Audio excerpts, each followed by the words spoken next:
Hello everyone, back tuning into today's second video. Going to have a look at the weather for next week, 10 days for today's second video, which is going to take us to around the 7th of June. We'll be able to extend out beyond that. We extended GFS and E7 Ensembles running to around a couple of weeks. Have a look at Beijing Climate Centre today for the next 40 days, and that will take us, of course, into July. So I'll get on that video very shortly, just to say that the first video released today was the JMA 3-monthly update, looking at the weather for June, July, August for the summer. So have a look at that and see what the JMA is forecasting for the summer of 2020. That's ahead, of course, of the third and final summer 2020 season model roundup being released, first being on Saturday morning, 10 AM Saturday morning. That one will be up for you. Right, before I do anything else, so just to say about channel membership for the Gaz Weather YouTube channel. So if you'd like to become a member for Gaz Weather's YouTube channel, all you need to do is come to the Gaz Weather's homepage, click the join button, or you'll find the join button with the videos on the YouTube channel. You can't see the join button, the workaround is to find a link in the description. Take you to another page where you'll see what benefits you get for becoming a channel member for Gaz Weathers, and you will also be able to sign up on that page as well. We've been doing this for over a month and it's been a huge success, so thank you so much to all of the Gaz Weathers channel members. The reason I'm mentioning this is because if you happen to be a YouTube Premium member, you've got just a couple more days to get channel membership for free. So if you're a YouTube Premium member, you can become a Gaz Weathers channel member for free. We will still get the revenue fee from YouTube, but you won't have to pay anything. That's if you're a YouTube Premium member. So that offer, I think, ends on the 31st of May. So I'll plug this for until the 31st of May. But after that, the offer ends. So I thought I'd better bring this to everyone's attention. YouTube has asked me to. So if you are a YouTube Premium member, you can get Gaz Weather's YouTube channel member for free, but only until the 31st of May. That only applies to the UK as well, I think. Excuse me. So, big thank you to all of Gaz Weather's channel members. That's absolutely fantastic. That's absolutely great. And also, hello and thank you very much to our patrons as well. So, I haven't mentioned the patron page for a little while. Big thank you to all of the Gaz Weather's patrons. We are nearing our 2-year anniversary, I think, that we've had the Patreon page. So, just a huge thank you to each and every one of our patrons. That's absolutely fantastic, and really thank you so much to all of our patrons, and we hope that you're enjoying the content. And let's not forget our PayPal donors as well. So again, a big thank you to our PayPal donors. It's so kind what you have done for Gaz Weathers, especially in the last few weeks when we've been going through this coronavirus crisis, and ad yields have plummeted. So it's been just overwhelming, the support that we have had from all of you, from all of our patrons, donors and channel members. And let's not forget people who watch the videos, subscribe to the channel, go to the website and get involved there, read our written posts. It's just absolutely wonderful the way the whole of the Gaz Weathers community has come together, and thank you so much to each and every one of you for the support that you have given us. The chat will be coming back to gazweathers.com on Monday, 1st of June. We've also set up a Discord server as well, so people can check in there and have a chat and post pictures and so on across the social media as well. So so we're a big community now, and the way we've all come together and your supported Gaz Weathers has been so amazing. Thank you so much, everybody, for the support that you have given us. Right, so let's move on. We're going to start off centering temperature. This is how BCT is currently looking from Hadley provisional to yesterday, 27th of May. We're standing at 12.3. That's an anomaly of 1.2 degrees above average. Just going to go up more over the next few days. We're in for more warm weather now, right way through to month's end. So I said a few days ago, I think we're going to finish up somewhere around 12.6. That's where I expect we're going to finish up. It's going to be quite a largish downwards correction, I think, this month. So the CT itself may actually creep up to 13 degrees by the very last day, but then we'll shave off quite a bit, I think. So I imagine we're going to finish up at around 12.6 in the end.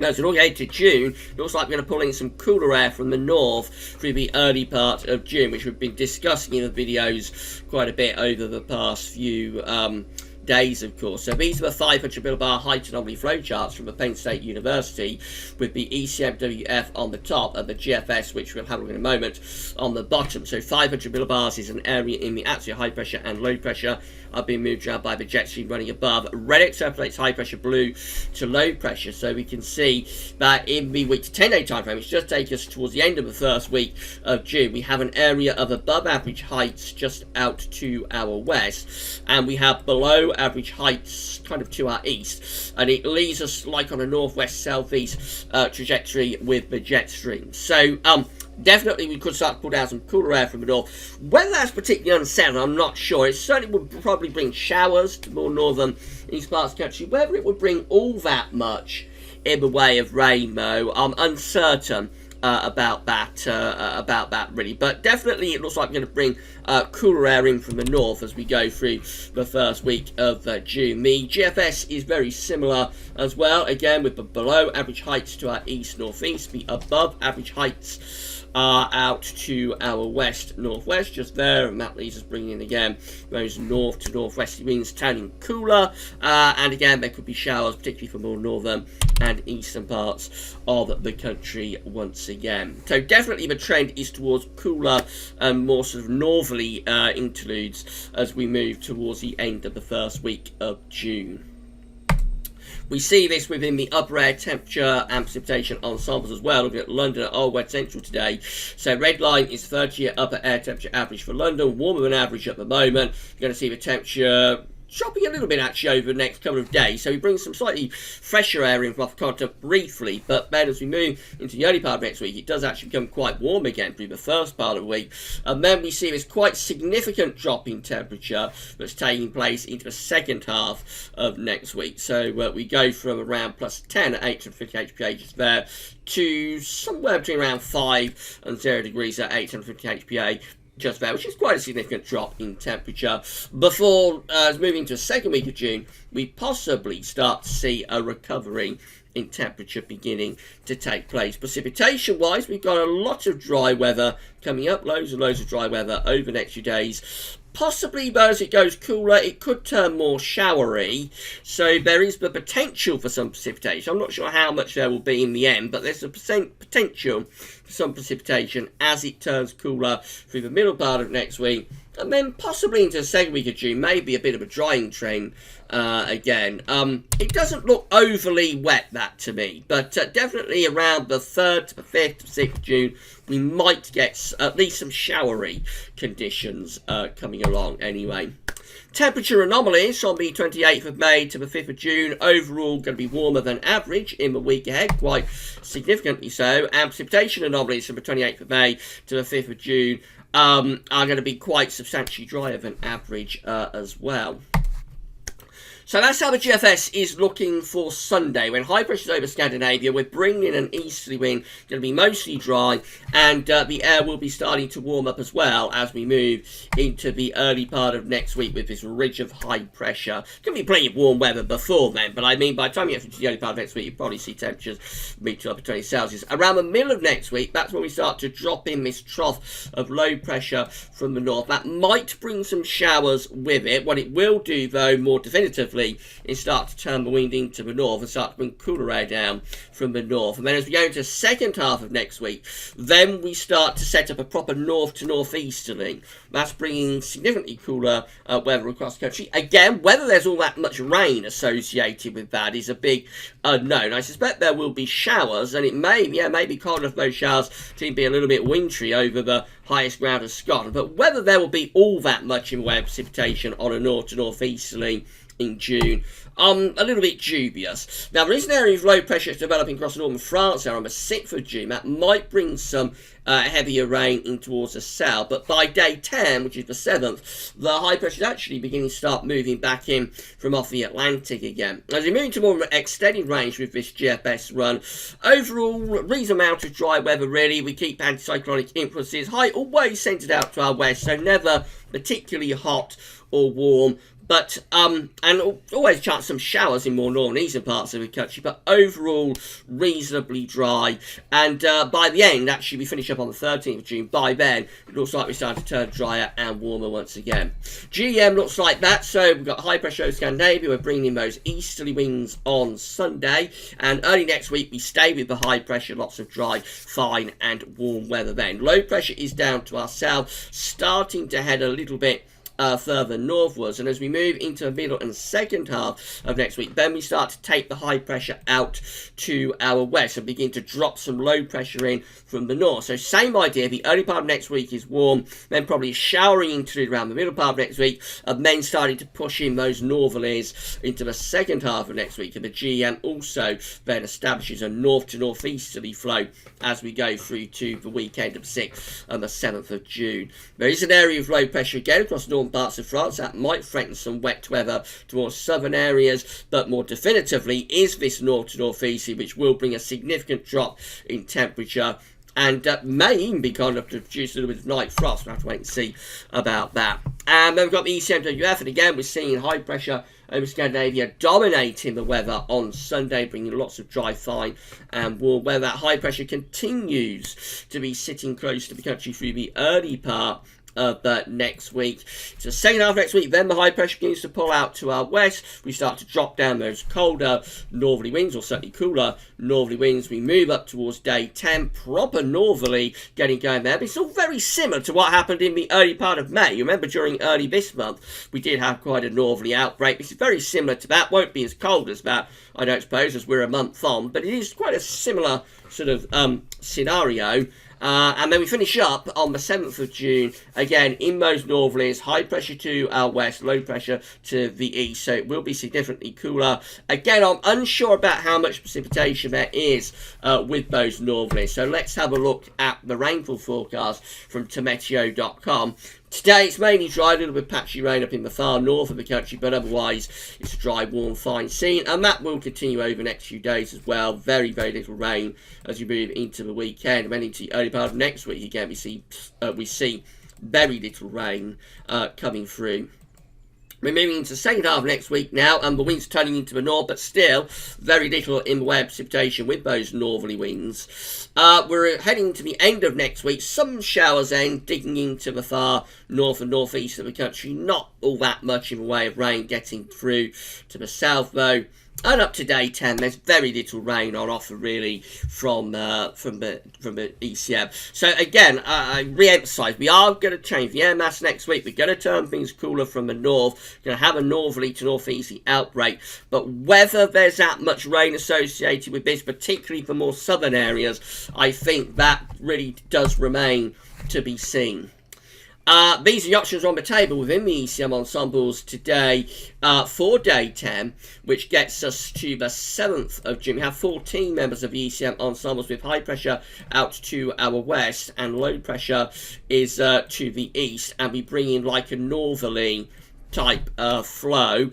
It includes the operation of the control. So the trough of low pressure is over to our east. That's where the real precipitation is going to be, like Norway, Denmark, northern Germany, perhaps Baltic Sea areas. There'll be proper precipitation with that. Because we're between the trough and the ridge, there may not be all that much in way of rainfall for us out of this, but definitely does lower the temperature. This option here, the 12 just here, that does look better for precipitation because the trough low pressure is backed into the west of Europe there. So that I think would bring us genuine showers, if not longer spells of rain. The 9 that we have here also looking quite unsettled with, again, showers, longer spells of rain. 7 with low pressure sort of to our south, high pressure is out to our northwest, and we will bring in like a northeasterly type flow with that. 5 with low pressure centred through the country, again that could be quite unsettled. 4 with high pressure out to our west. So actually the operational run may be a little bit on the dry side, and actually quite a few of those ECM ensemble members around day 10 could be more have more precipitation involved with them. So it is very, very difficult to ascertain what's happening here from a rain perspective. Moving out to 2 weeks away, this gets us to the 12th of June. We have 20 members of the ECM ensembles with high pressure centred over and just west of the country. Obviously, that's back to high pressure, mainly dry and fine conditions. 16 with a ridge more or less over and slightly to the north of the country. They're bringing in easterly winds. Again, they're going to be dry and probably quite warm. 16 still a bit on the unsettled side with low pressure coming in off the Atlantic. So as we get to 2 weeks out, we are probably favouring, at the moment within the ECM ensembles, probably favouring a return of high pressure. Let's just have a look at Beijing Climate Centre before we go. So these are 500 millibar heights broken down into 10-day periods. The first 10-day period is going to take us from the 1st to the 10th of June. And we are dominated by high pressure with an area of above average height sitting over and to the east of the country. That brings us a lot of dry and fine weather. The next 10-day period is the 11th to the 20th of June with above average heights just to our south, below average heights out to the northwest, jet streams coming through the country rather like that. So again, it's mainly dry and you would have thought reasonably warm. Could be a bit more unsettled up in the north though. Next 10-day period is 21st of June to the 30th. Again, high pressure more or less centred over the top of the country, low pressure up to the north. That looks like it should be dry, fine, and you would have thought warm as well. And into July, very little change. This is the 1st to the 10th of July. High pressure is dominating the weather across much of northern Europe. Low pressure pushed up to the north. All the time wind could be a little bit westerly, so it may not be that hot. But certainly the Beijing Climate Centre is really going to town on high pressure continuing well into June. And possibly we are shaping up for a very dry June. If that's right, it could go on into July as well. That's all speculative. That's all speculation. Coming back to the more sort of reliable time frame, next week, 10 days, or should usually be the reliable time frame, but probably not today. It does look as though we're going to pull in some cooler northern winds. So next week starts warm, dry, fine, ongoing as we've had through most of this May. Then later on next week we pull down some colder northerly winds that will drop the temperature, may produce some showers in the north and the east, but we've established that it's very uncertain about exactly how unsettled it's going to get with these northerly winds. And then beyond that, as we move into the second week of June, we may start to see high pressure re-establishing more to west-southwest, and that probably starts to turn us warmer. So, all in all, it could play out very similar to what happened in May, actually, which did have quite a cold shock early on in the month. But overall, we know that the May overall is coming out as quite a warm month and a very, very dry month as well, of course. Right, so we're going to be back tomorrow with JMA Friday. We'll have a week 10 video update as well. And don't forget the European Outlook. European Outlook is back after something like a 4-year break. We're doing weekend forecasts for Europe. That'll be the first video up tomorrow. Tonight, going to be very late on, but tonight we will release the weekend forecast for America as well. That will be after 11 o'clock tonight, but we'll have a look at the weather for the weekend for the United States. Right then, but for this video, that's all for now, and thanks for watching.